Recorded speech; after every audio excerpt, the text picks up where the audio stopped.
ಇದಲ್ಲದೆ ಸಾಕಷ್ಟು ಜನರಿಗೆ ಜೀವನೋದ್ಧಾರಕ್ಕಾಗಿ ಅಂಗಡಿಗಳನ್ನು ಇದು ಕಂಟಿನ್ಯೂ ಆಗುತ್ತೆ. ಇದೇ ರೀತಿ ಸಾಕಷ್ಟು ಕಾರ್ಯಗಳನ್ನು ಅವರು ಮಾಡಿದ್ದಾರೆ. ಇದು ಜಲಕ್ಕಷ್ಟೇ. ವೇದಿಕೆ ಮೇಲೆ ಬರಮಾಡಿಕೊಳ್ಳೋಣ ತಡ ಮಾಡದೆ ನಮ್ಮ ಸಚಿವರು ಸಂತೋಷ್ ಲಾಡ್ ಅವರನ್ನ ಗಂಧದ ಗುಡಿ ಕರನಾಡು ಈ ಕಾರ್ಯಕ್ರಮ ನಡೆಸಿಕೊಡೋದಕ್ಕೆ ನನ್ನ ಕೊಲೀಗ್ ಸ್ಮಿತಾ ರಂಗನಾಥ್ ವೇದಿಕೆ ಮೇಲೆ.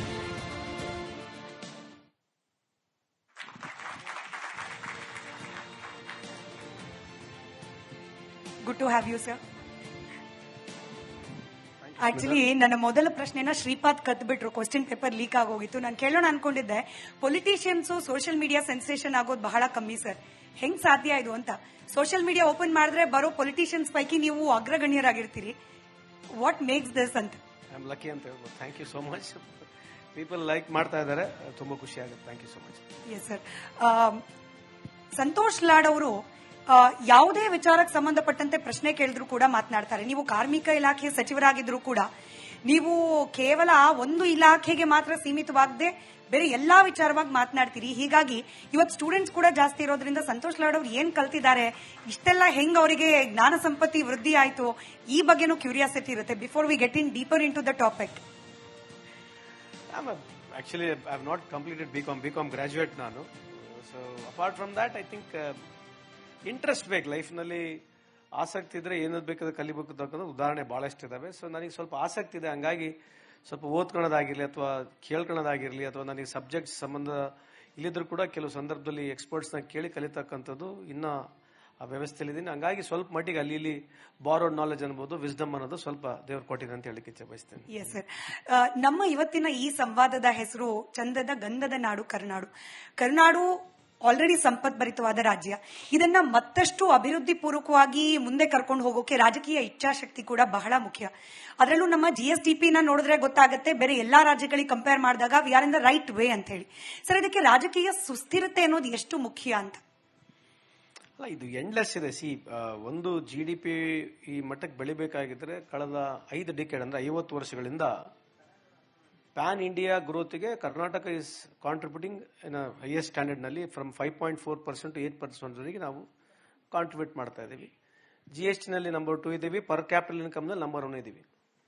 ಸೊ ಪರ್ ಕ್ಯಾಪಿಟಲ್ ನಂಬರ್ 1 ಇದೀವಿ ಅಂದ ತಕ್ಷಣ ಬಹಳ ಖುಷಿ ಪಡ್ತಕ್ಕಂಥದ್ದಲ್ಲ. ಯಾಕಂದ್ರೆ ಪರ್ ಕ್ಯಾಪಿಟಲ್ ಇನ್ಕಮ್ ಇರ್ತಕ್ಕಂಥ 2 ಲಕ್ಷ ಅಂದ್ರೆ ಒಬ್ಬ ಮನುಷ್ಯನ ಆದಾಯ ವರ್ಷಕ್ಕೆ 2 ಲಕ್ಷ ರೂಪಾಯಿ ಅಂತಂದ್ರೆ ಇವತ್ತೇನು ಬಹಳ ಬಡತನ ನಿರ್ಮೂಲನೆ ಆಗಿದೆ, ನಾವು ಮೇಲೆ ಇದೀವಿ ಅಂತ ಹೇಳಕ್ ಬರಲ್ಲ. ಆದ್ರೆ ಭಾರತ ದೇಶವನ್ನು ನಾವು ಕಂಪೇರ್ ಮಾಡಿದಾಗ ನಾವು ನಂಬರ್ 1 ಸ್ಥಾನದಲ್ಲಿದ್ದೀವಿ. ಅದು ಖುಷಿ ಆಗ್ತಕ್ಕಂಥದ್ದು. ಎರಡನೇದು, ಇದಕ್ಕಾದಂತ ಹಿನ್ನೆಲೆ ಇದೆ. ನಾನು ಬಹಳ ಸಲ ಹೇಳಿದ್ದೀನಿ, ಎಲ್ಲ ನಮ್ಮ ಮಠಾಧೀಶರುಗಳು ಏನೋ ಈ ನಮ್ಮ ಒಕ್ಕಲಿಗರ ಮಠ ಅಂತ ಹೇಳ್ಬೋದು ಅಥವಾ ಲಿಂಗಾಯತ್ ಮಠಗಳು ಅಥವಾ ಬೇರೆ ಎಲ್ಲ ಸಮಾಜದ ಮಠಗಳು ಪ್ರಾರಂಭಿಕವಾಗಿ 60ನೇ ದಶಕದಲ್ಲಿ 70ನೇ ದಶಕದಲ್ಲಿ 80ನೇ ದಶಕದಲ್ಲಿ ಕರ್ನಾಟಕ ರಾಜ್ಯದಲ್ಲಿ ವಿಶೇಷವಾಗಿ ಈ ಅಕ್ಷರ ದಾಸೋಹ ಹಾಗೂ ಅನ್ನದಾಸೋಹನ ಕಲಿಸ್ಕೊಟ್ರು.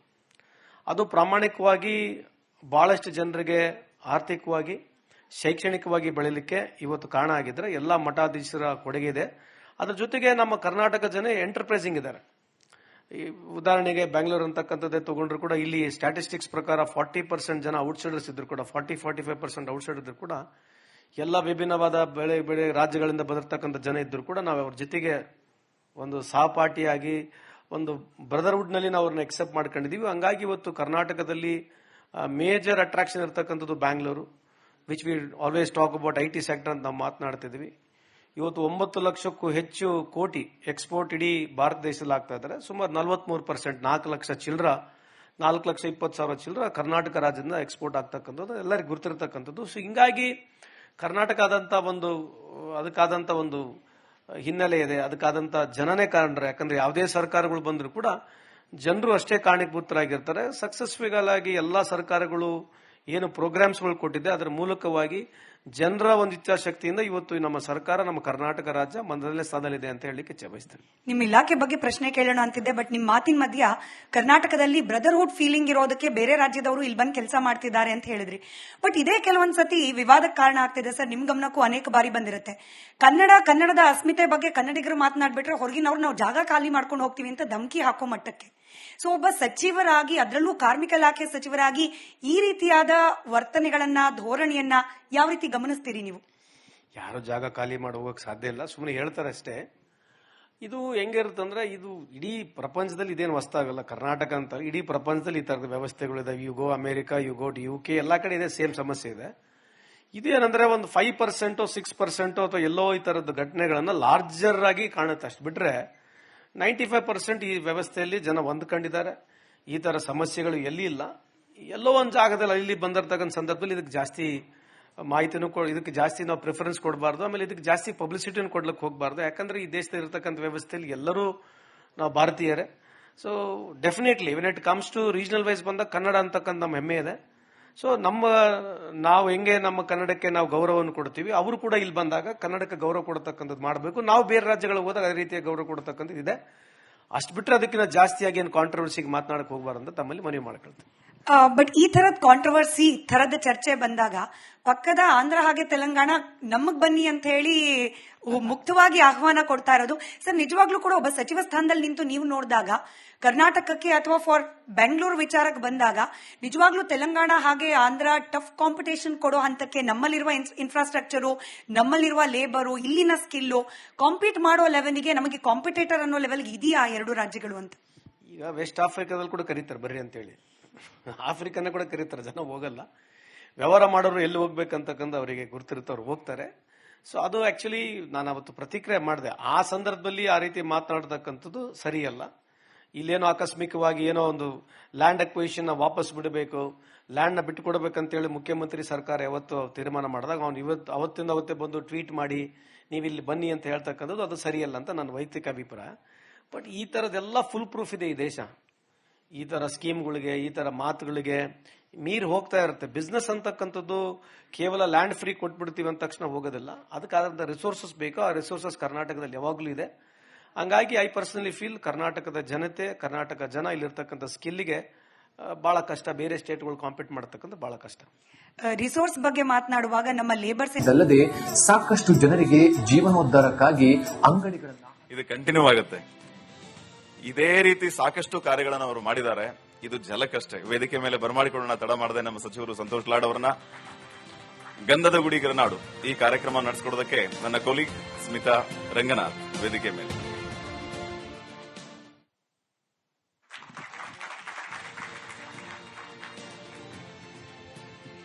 Good to have you sir.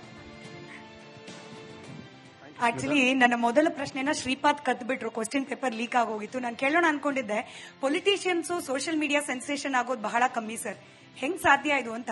Social media open ಮಾಡಿದ್ರೆ ಬರೋ ಪೊಲಿಟಿಷಿಯನ್ಸ್ ಪೈಕಿ ನೀವು ಅಗ್ರಗಣ್ಯರಾಗಿರ್ತೀರಿ. ವಾಟ್ ಮೇಕ್ಸ್ ದಿಸ್ ಅಂತ? ಐ ಆಮ್ ಲಕ್ಕಿ ಅಂತ ಹೇಳ್ಬೋದು. Thank you so much. People like ಮಾಡ್ತಾ ಇದ್ದಾರೆ, ತುಂಬಾ ಖುಷಿ ಆಗುತ್ತೆ. Thank you so much. Yes sir.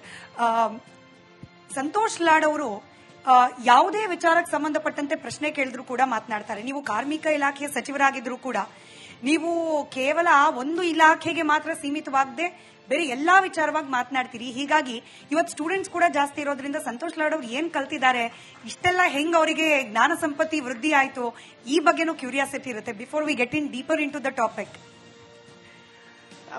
Actually, I have not completed BCom graduate ನಾನು.